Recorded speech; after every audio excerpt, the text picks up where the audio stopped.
ဘဝမှာကြုံရတဲ့အခက်အခဲအတားအဆီးတွေဆိုတာကတချို့တွေအတွက်တော့တိုးတက်စေတဲ့အခွင့်အရေးတန်မာစေတဲ့ခြေနှင်းနှုံးတွေဖြစ်စီပြီးတော့တချို့တွေအတွက်တော့ပြန်မထနိုင်ပြီးပိတ်မိစေတဲ့ကြောက်တုံးတွေလိုဖြစ်နေပြန်တယ်ဆိုတော့ဒီနေ့မှာတော့ဘဝကပြစ်ပေးလိုက်တဲ့ကြောက်တုံးတွေနဲ့ရေးတိုက်ကြီးတစ်ခုတိစောက်ခဲ့တဲ့လိုမျိုးလူတွေအများကြီးကအတိအမှတ်ပြုပြီးတော့လေးစားသဘောကျရတဲ့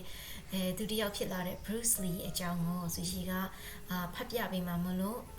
ဒါဆိုရှိနဲ့အတူ life skill တွေလေ့လာရင်းနဲ့ English reading practice တွေလည်းလုပ်ကြည့်အောင် Bruce Lee is known for today as a film star ဒီနေ့ခေတ်မှာတော့သူ့ကိုရုပ်ရှင်သရုပ်ဆောင်အနေနဲ့ philosopher အနေနဲ့ဒီပါလေ philosopher ကဘာမှလို့ပြောအတွေ့အကြုံပညာရှင် and one of the most accomplishedဆိုတော့အရင်အောင်မြင်တဲ့ martial arts fighters ဒီကိုခံပညာဆရာတယောက်အနေနဲ့ in the history of the sport ဒီအားကစားသမိုင်းမှာပေါ့ and yet given his background သူ့ရဲ့ဒီ background ငယ်ငယ်တုန်းက background ကိုကြည့်မယ်ဆိုရင် you wouldn't have patch him ဆိုတာ believe him ပေါ့ think him ပေါ့ဆိုတော့စဉ်းစားမိမှာမဟုတ်ဘူး as a future icon အနာဂတ်ရဲ့ဒီစံနမူနာတယောက်အနေနဲ့သူ့ကိုစဉ်းစားမိမှာမဟုတ်ဘူးတဲ့ if you will under the assumption ကိုကဘယ်လိုယုံကြည်ရတဲ့သူလဲဆိုရင် that genius is born တော်တဲ့သူတွေဆိုတာမွေးကလေးကတော်တာဆိုပြီးတော့လေကိုကယုံကြည်တဲ့သူဆိုရင်သူ့ရဲ့ဒီ Bruce Lee ရဲ့ငယ်စဉ်ကလေးဘဝတော့ငါ background ကိုကြည့်ရင်ဘယ်တော့မှဒါ future icon ဖြစ်လာမယ်သူတယောက်လို့ထင်မိမှာမဟုတ်ဘူးပေါ့ဆိုတော့ဖတ်ကြည့်အောင် This family moved from San Francisco သူမိဘတွေက San Francisco ကနေပြောင်းလာတဲ့ဒီ Hong Kong ကို shortly after he was born သူမွေးပြီးနောက်မှာပေါ့ not long after they arrived သူတို့ရောက်ပြီးမကြာမှာခင်မှာပဲ Hong Kong was occupied by Japan Hong Kong ကိုဂျပန်ကသိမ်းလိုက်တယ်ပေါ့ making it a politically and socially tumultuous ဆိုတဲ့ဒီနိုင်ငံရေးအရာရောဒီ socially ဆိုဒီလူဖွဲ့စည်းရတဲ့မတည်ငြိမ်မှုပေါ့နည်းနည်းဒီလိုမျိုးအခြေအနေတွေကအရင်ကောင်းမနေ peaceful ဖြစ်မနေပေါ့ please to grow up သူကြီးပြင်းလာဖို့အတွက်ပေါ့ so as a young man ကလေးဘဝတုန်းကဆိုရင် he was faced with the difficulties ဆိုရင်ဆိုင်ခဲ့ရတဲ့အခက်အခဲတွေ of being the ultimate outsider ဆိုတော့ဒီသူ Chinese နိုင်ငံသားတော့ဟုတ်တယ်ပေါ့သူ American နဲ့ Chinese ဆိုတာဆိုတော့ဒါပေမဲ့တော့လုံးဝ outsider ဆိုတော့ဘေးလူကြီးတရားလို့ဟိုဒီလူဖွဲ့စည်းမှာတိတ်ပြီးတော့ဝင်လို့မဆက်နိုင်ဘူးပေါ့သူအရွယ်ကလေးနေအဲ့လိုဖြစ်နေတော့ဟိုဘေးဖယ်ခံထားတာရတယ်လို့ဖြစ်နေပဲ he was not purely Chinese လုံးဝအစစ်လည်းမဟုတ်ဘူး so the students in his classes ဒီသူအတန်းရဲ့ကလေးတွေကပေါ့ made fun of him အဲ့ဒါကိုသူလောင်ကြတယ် he also wasn't British like other kids တခြားကလေးတွေလို British လည်းဖြစ်မနေပြန်ဘူး in his private school သူရဲ့ private school မှာပေါ့ so he was frequently taunted forဆိုတော့အလောင်ခံရတယ် for being oriental ဒီလိုမျိုးဒီသူတို့ဘယ်လိုရမလဲဝင်လို့ how can I say that for being oriental ဆိုဒီဘယ်လိုရမလဲဒီ private school မှာကြောက်လေ oriental ဖြစ်လို့ဆိုပြီးတော့ဒါ Asia တယောက်ဖြစ်တဲ့အတွက်ကြောင့်ဆိုပြီးလောင်ခံပြန်ရတယ် so the feeling of tension ဒီလိုဒီစိတ်ထဲမှာသူမခံကျင်တဲ့စိတ်တွေက was ever present for him သူတို့စိတ်ထဲမှာအမြဲရှိနေ so he turned into fighting အဲ့ဒီမခံကျင်တဲ့စိတ်တွေကသူ fighting to battle his way through ဒီသူ့ဘဝမှာဒီ fight ဟိုဒီရန်ဖြစ်တာချတာလို့ခေါ်မလားမြန်မာလိုတော့အဲ့လိုမျိုးပေါ့ထိုးနှက်တာတွေစီရောက်သွားပေါ့သူရဲ့ဒီ tension တွေကပေါ့ဒီစိတ်ထဲမှာမကြည်မနှက်တာတွေက fighting become to define him နောက်ဆုံးကျတော့သူ့အတွေ့အကြုံဒါဒီကောင်ကဟိုချတဲ့သူတယောက်ဆိုပြီးတော့ကိုလူကိုမြင်စီတဲ့အထိကိုသူဖြစ်လာတယ်ပေါ့ so his grades were low အမှတ်တွေလည်းမကောင်းဘူး and he felt so often အရန်လေရန်ဟိုချတယ်ပေါ့ရန်နေဖြစ်တယ်ပေါ့ so in တိုက်ခိုက်တယ်ပေါ့ sorry in school ကျောင်းနေမှာဆိုလေခဏရန်နေဖြစ်တယ်တိုက်တယ်ခိုက်တယ် so that he transferred to a different primary school so ဒီမူလာတန်းမှာတော့မှသူကျောင်းနေခဏပြောင်းရတယ်ပေါ့when he was 13အသက်73နှစ်ရောက်တော့ he met his teacher Yip Man ဆိုတဲ့သူကိုတွေ့တယ်ပေါ့ who taught him Wing Chun သင်ပေးတယ် he was accepted into his famous teacher school အဲ့ဒီဆရာရဲ့ကျောင်းမှာဝင်ရတယ် and began to learn this style of kung fu ကိုသူစပြီးတော့သင်တယ် not unlike the rest of his education တခြားသူရဲ့ကျောင်းနေနဲ့အတူတူပါပဲ he was still taunted by the Chinese children အဲ့လိုမျိုးတရုတ်ကလေးတွေရောက်သွားရင်လည်းသူကတရုတ်အစစ်မဟုတ် American ကပြဖြစ်နေလို့ဆိုပြီးအလောင်ခံရတယ်ဆိုတော့ဒီ English ကြားတွေ English ကလေးတွေကြားတွေရောက်သွားပြင်ရင်သူကဒီ Asian ဆိုပြီးတော့လည်းအလောင်ခံရတယ်သူ့အတွက်ကလည်းနော်ဆိုတော့ who felt he was not a nerd like them သူတို့လိုမျိုးတကယ်ဟိုဒီပညာသင်ဖို့မလုံလောက်တဲ့သူပေါ့ them to be alone to learn the techniques ပေါ့သူကအစစ်မဟုတ်တဲ့အတွက်ကြောင့်ဟို Chinese အစစ်မဟုတ်တဲ့သွေးအစစ်မဟုတ်တဲ့အတွက်ကြောင့်မသူမတင်သင့်ဘူးဆိုပြီးတော့သူလောင်ကြတယ်ပဲကလေးတွေ he constantly ဆိုအမြဲတမ်း had to prove himself တတိပြရတယ်ပေါ့ and his ability သူရဲ့အရေးချင်းနေ and his fighting တလို့ကနေသူတိုက်ခိုက်တာတွေက spilled over into the streets အမြဲတမ်းလမ်းပေါ်မှာအမြဲတိုက်ခိုက်နေသူတယောက်ဖြစ်လာတယ်ပေါ့ဟိုကလေးတွေရန်လာစပြီးသူနဲ့စိန်ခေါ်တာပေါ့ his internal tension စိတ်ထဲမှာအဲ့ဒီမကျေနပ်ချက်တွေက coupled with Hong Kong's slide into gun violence ဘယ်လိုဖြစ်လာလဲဆိုဒီ Hong Kong မှာပေါ့ဒီလိုမျိုး gun violence တွေရှိရကွာ ဒီ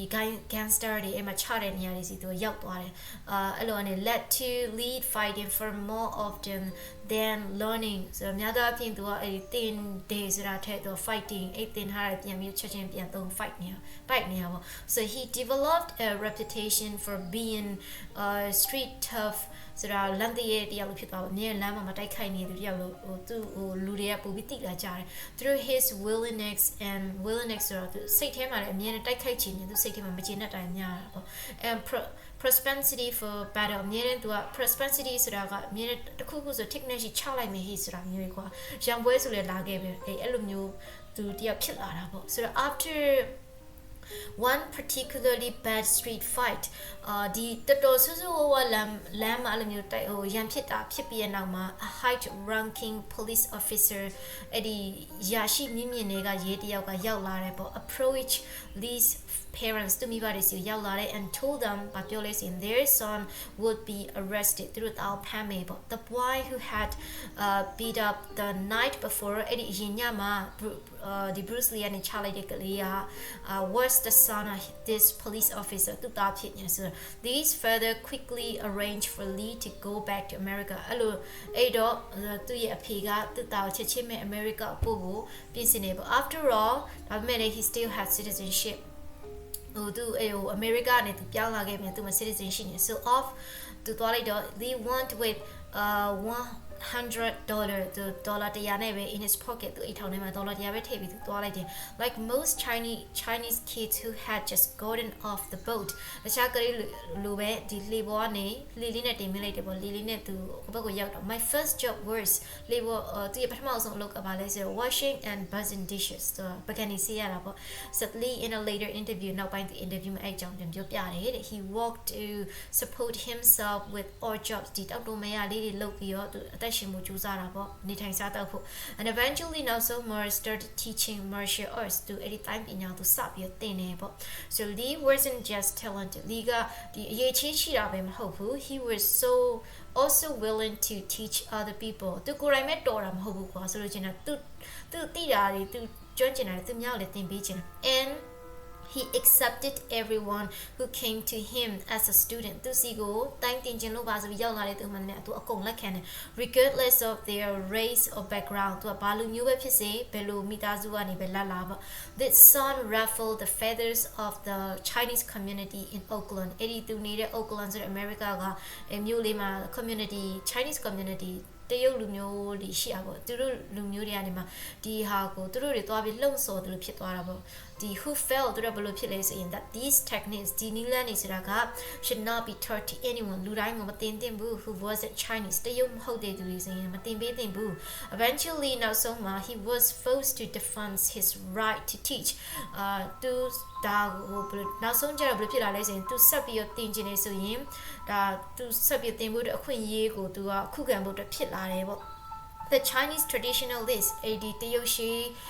traditional ဆိုတာဒီရှေးရိုးရရှေးလူကြီးတွေကပေါ့ challenge him သူ့ကိုစိန်ခေါ်တယ် to a fight တိုက်ခိုက်ဖို့အတွက် saying that if he won သူသာနိုင်မယ်ဆိုရင် he could keep his skill သူကြောင့်ကိုဆက်ဖွင့်လို့ရမယ် But if he lost to he would be forced to shut it down and stop teaching to people outside of their ethnic group သူတို့လူမျိုးမဟုတ်တဲ့သူတွေကိုဒီတိုင်းသင်ပေးတာတွေလုံးဝရပ်ပြရမယ်ဆိုပြီးတော့သူစိန်ခေါ်တယ်ပေါ့ Lee's style was different from any one form of martial arts သူဒီ Bruce Lee ရဲ့ဒီ style တိုက်ခိုက်တဲ့ပုံစံမျိုးကဒီတခြား martial art တွေရဲ့ဘယ်ပုံစံနဲ့မှမတူဘူး When he was still living in Hong Kong သူ Hong Kong မှာနေတော့ကဆိုရင် he took dancing lesson သူဒီအကဒီလေ့လာတယ် and in 1957 မှာ he was so good so he won the Churchill Championship ကိုလည်းသူနိုင်ဘူးတယ်ပေါ့ he added the movements he learned in dance ဒီကားတွေထဲမှာသူလေ့လာခဲ့တဲ့ဒီကားကွက်လေးတွေကို to his fighting technique မှာသူတိုင်းဘယ်လိုလဲတိုက်ခိုက်တဲ့အခါမှာသူထည့်သုံးတယ် where other fighters took a mostly solitary stand တချို့ဘယ်လိုရမလဲညာတဲ့အပြင်တိုက်ခိုက်တဲ့သူတွေကသူတိုက်တော့မယ်ဟိဆိုရင်ဒီလိုမျိုးလုံးဝမလုပ်ဖ ೇನೆ တီတီရက်နေ with their feet ပေါ့ခြေထောက်သူတို့ခြေထောက်နဲ့ he kept ဒါပေမဲ့သူကျတော့ he kept just moving constantly သူကကျတော့ငြိမ်ငြိမ်လေးနေမနေဘူးဘယ်လိုရမလဲလုံးဝမပြတ်တမ်းဒီရွှေ့နေပါ his which fuel his ability to adapt to his opponent's move အဲ့ဒါကဘာလို့စီလဲဆိုသူပြိုင်ဘက်ရဲ့ဒီတိုက်ခိုက်တဲ့အကွက်တွေကိုလည်းသူကပြန်ပြီးအတုခိုးဖို့အတွက်သူ့ကိုလုံဘယ်လိုရမလဲဒါ fuel ဆိုတာကလောင်စာပေးရဆိုတော့ဒီအကူအညီပေးရလို့ပြောမှာ Lee did this with everything he learned later in life တော့အဲ့ဒီတိုင်းပဲနောက်ပိုင်းမှာသူသင်ယူသမျှတွေအကုန်လုံးကိုသူ့ရဲ့ fight တွေမှာသူထည့်သုံးတယ် eventually နောက်ဆုံးမှာတော့ his style incorporated not only Wing Chun ဒီသူတိုက်ခိုက်တဲ့အခါမှာဆိုရင် Wing Chun ပဲသုံးတာမဟုတ်ဘူး boxing မှာသူလေ့လာခဲ့ရတဲ့ထည့်သုံးတယ် fencing မှာလည်းသုံးတယ် fencing ဆိုတဲ့ဓာတ်နဲ့အမျိုးချတဲ့တိုင်းတစ်ခုပဲ and dancing အကုန်လုံးကိုသူလေ့လာခဲ့တဲ့မြတ်ဒီ movement တွေအကုန်လုံးကိုသူရဲ့ fight တွေမှာအကုန်ထည့်သုံးတယ်ဆိုတော့ it was a major turning point ဒါကလုံးဝကြီးမားတဲ့ပြောင်းလဲမှုတစ်ခုဖြစ်ခဲ့တယ် the old vanguard တွေဆိုအဲ့ဒီကို Chinese traditional ဒီလူကြီးတွေပေါ့ Chinese တရုတ်လူကြီးတွေက against the new ဒီလိုအသစ်ထွင်တာတွေကိုသူတို့ဆန့်ကျင်တယ် so Lee's wife Linda was 8 months pregnant at the time သူအဲ့ဒီတိုက်ပွဲမှာစိန်ခေါ်တဲ့တိုက်ပွဲမှာသူတိုက်မယ်လို့တော့ကသူမိန်းမကကိုဝင်8လနေပေါ့ and she remembers the scene vividly အဲ့ဒီမြင်ဝင်သူလုံးဝမှတ်မိနေတော့ almost comically ပြောရည်စရာလာနည်းနည်းပြောဖို့လည်းကောင်းတယ်ပဲ she recalls ပြန်ပြောတဲ့အခါမှာဆိုရင် it took 3 minutes for Lee to get his opponent down အဲ့သူရဲ့တိုင်ဘက်ကိုလာဒီအနိုင်ပိုင်းလိုက်ဖို့အတွက် to the ground ဆိုမြေကြီးကိုလဲကျသွားလုပ်ဖို့အတွက်က3မိနစ်ပဲကြာတယ် but first the take down အဲ့လိုမျိုး3မိနစ်ဒီအနိုင်မပိုင်းလိုက်ခင်အထိ the opponent had to run around the room သူရဲ့ပြန်ဘက်ကပတ်ပြီးပြေးနေ trying to get away from Lee စီကနေထွက်ပြီးပြေးနေတာပေါ့ so after the fight theတိုက်ခိုက်တဲ့ပွဲပြီးသွားတော့ Linda found Lee with his head in his hand ဘာသူ Bruce Lee ကသူကောင်းလက်တွေအုပ်ထားတာပေါ့ despite his victory သူအောင်နိုင်ပေမဲ့လည်းအရင်ဘယ်လိုရမလဲကြွေးကြော်မနေဘူးကွာနိုင်နေဆိုဂုဏ်ယူမနေဘူး he told her that သူကပြောလဲဆိုတော့ his training didn't prepare him for this kind of a better သူလေ့ကျင့်တာတွေကပေါ့ဒီလိုမျိုးဒီတိုက်ပွဲတွေအတွက်သူ့ကိုအစနစ်ဖြစ်မနေစေဘူးပေါ့သူမပြင်ဆင်ခဲ့ဘူးပေါ့ as she describes it ပြောရင် this was the beginning of the evolution to his own way of martial arts ဒီအဲ့ဒီဘယ်လိုရမလဲဒီတိုက်ခိုက်တဲ့ပွဲကဒါသူ့ရဲ့ကိုယ်ပိုင်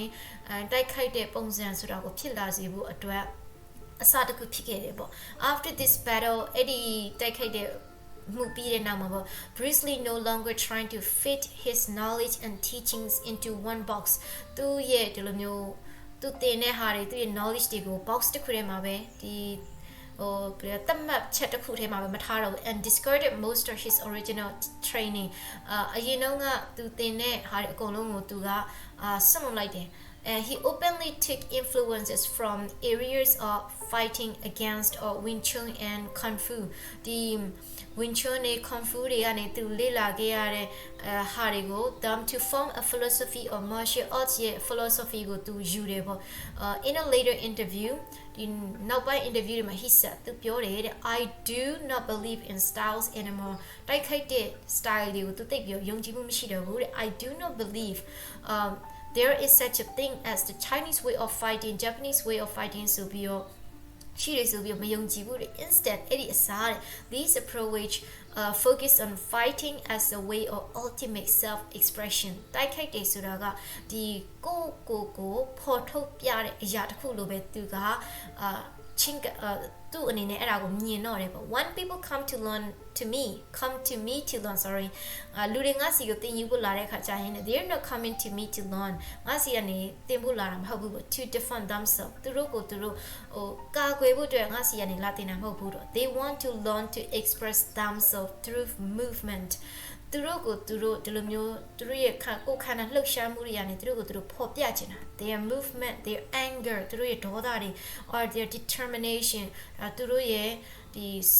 စိတ်ပိုင်းဆိုင်ရာဆုံးဖြတ်ချက်တွေကိုဒါသူတို့ရဲ့ကိုယ်ခန္ဓာလှုပ်ရှားမှုတွေနဲ့ဖော်ပြချင်တာပဲ he believed that သူပါယုံကြည်လေဆိုတော့ the individual is more important than any style or system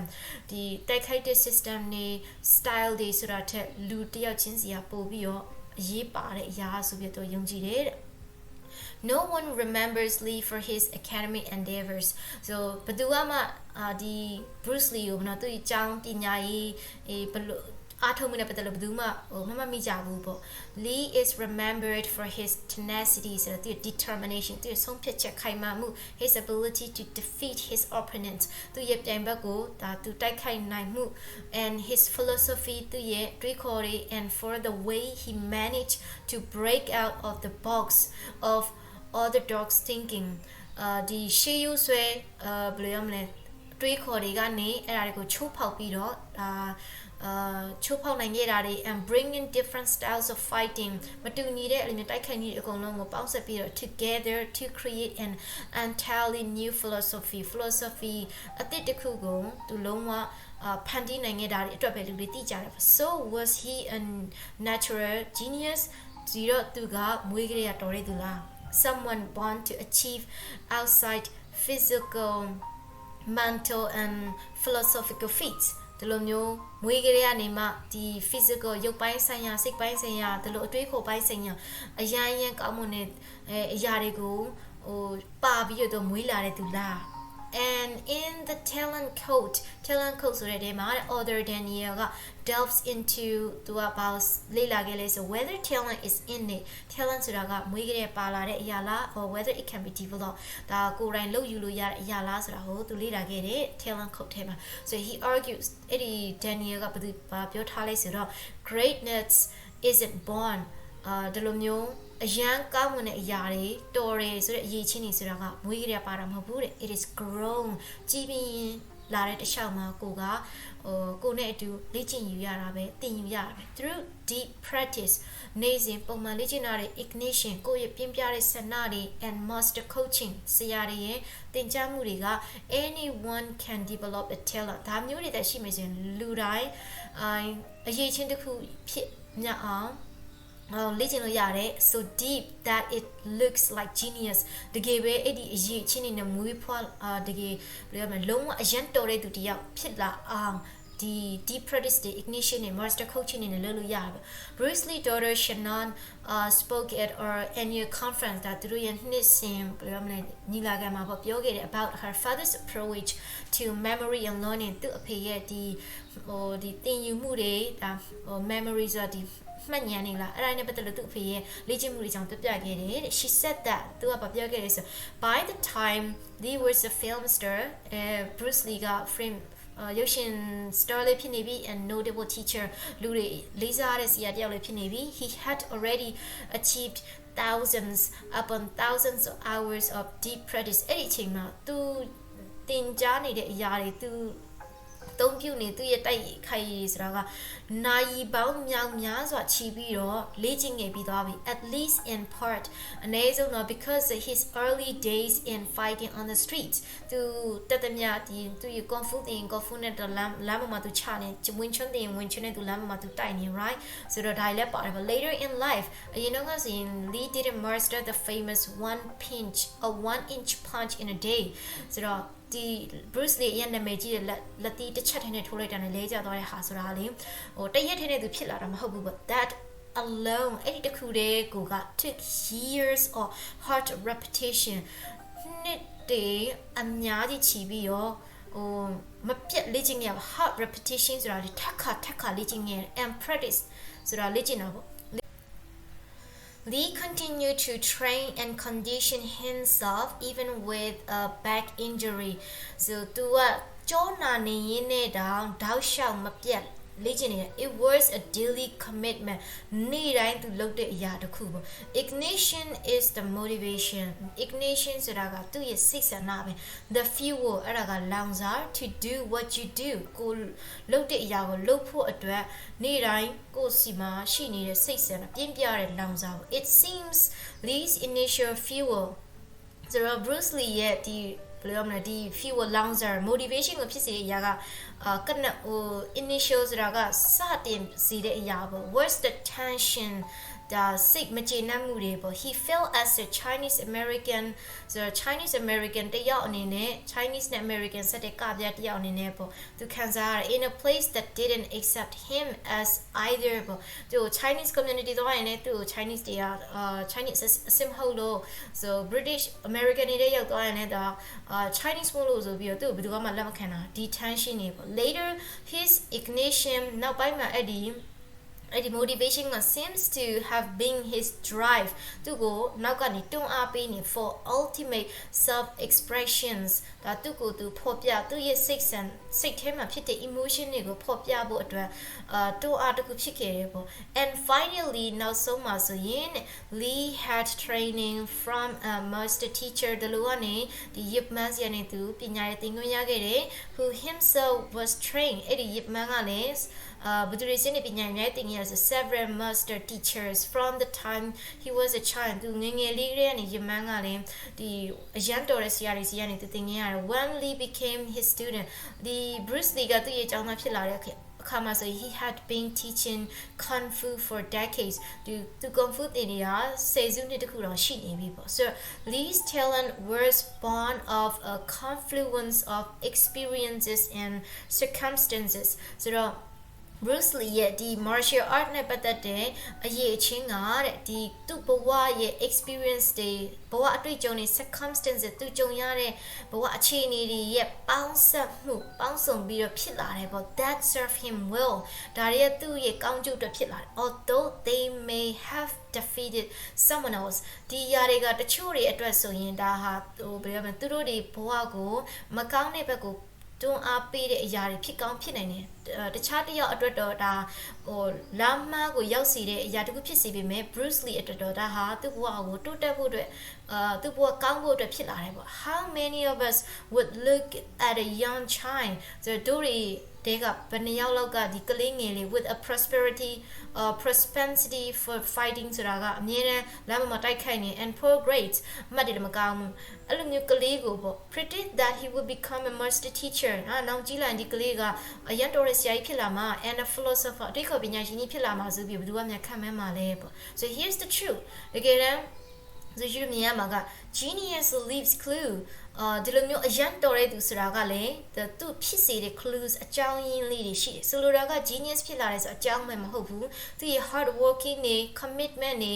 and dedication နေအကုန်လုံးပါတယ်ပေါ့ဆိုတော့ there is a ways or method behind what looks like magic ဟာမော်ဆန်တယ်လို့ပဲ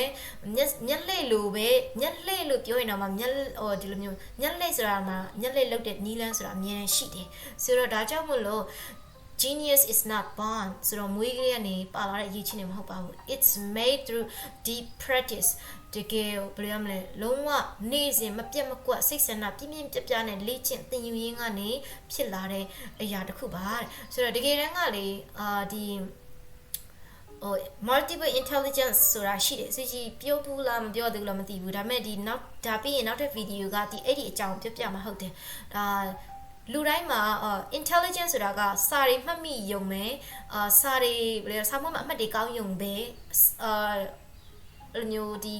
ကျောင်းစာနဲ့ပတ်သက်ပြီးလုံနိုင်တာကပဲအဲ့ဒါ intelligent အကုန်လုံးမဟုတ်ဘူး intelligent နေအများကြီးရှိတယ်အဲ့ဒီကမှဆရှိနေတဲ့ Bruce Lee ရဲ့ဒီဟာဖိုင်နေပါတိလို့ဆိုဒါကသူဟာဒီ kinesthetic ဆိုတဲ့ intelligent ရှိရတဲ့ဒါ body movement ကိုပြောကွာဒီကိုခန္ဓာလှုပ်ရှားမှုနဲ့ပတ်သက်ရင်ဒါအားကစားသမားတွေမှာဆိုရင်ဒီ sport နဲ့ပတ်သက်တဲ့ဟာတွေပေါ့ဒီကိုခန္ဓာလှုပ်ရှားမှုနဲ့ပတ်သက်ပြီးပို့ပြီးညံပို့ပြီးအားတာတဲ့သူတွေစိတ်ဝင်စားတဲ့သူတွေအဲ့ဒါနဲ့ပတ်သက်ပို့မှတ်မိလွယ်တဲ့သူတွေ kinesthetic memory intelligent ရှိတဲ့သူအဲ့ဒီကလေးတွေက learning လုပ်တဲ့အခါမှာဆိုရင်ဒီလိုအရာနဲ့ပတ်သက်ပြီး learning လုပ်ရင်ဆက်ပြီး learning လုပ်ပို့ပြီးလေ့လာဒါ Bruce Lee ရဲ့ဒါကိုတိသွားပြီးတော့ဒါသူဘယ်လို learning လုပ်တယ်ဆိုတော့သူတိသွားပြီးတော့ဒါသူ့ရဲ့ဘဝမှာဒါကိုကောက်ဘယ်လိုရမလဲတခြား learning တွေအကုန်လုံးကိုဒါသူအသုံးပြုနိုင်သွားတဲ့အတွက်ကြောင့်သူ့ရဲ့ဘဝဟာဒီဘယ်လိုရမလဲကောင်းတဲ့ဘက်ရောက်သွားတယ်လို့သိရှိမြင်တယ်ဒါလူတိုင်းမှာလည်းကိုယ့်ရဲ့ intelligent ကဘာလဲကိုပိုင်အားတက်ချက်ကဘာလဲဆိုသိတယ်ဆိုရင်ဒါမှန်ကန်တဲ့နည်းနဲ့လေ့လာပြီးရောကိုလိုချင်တဲ့အိမ်မက်တွေကိုမလွဲမသွေတေချာပေါက်ရနိုင်တယ်လို့စီရှိတော့ယုံကြည်တယ်ဆိုတော့နောက်ထပ်ဗီဒီယိုမှာအဲ့ဒီအကြောင်းကို share လုပ်မယ်ဆိုတော့ဒီနေ့ရဲ့ take away တွေပြန်ပြီးတော့ပြောချင်တာကကြတော့ဒီဟာကိုဖတ်ရင်းနဲ့တော့စီရှိခေါင်းထဲမှာဘာတွေပေါ်လာလဲဆိုရင်တော်တော်များများလေးနော်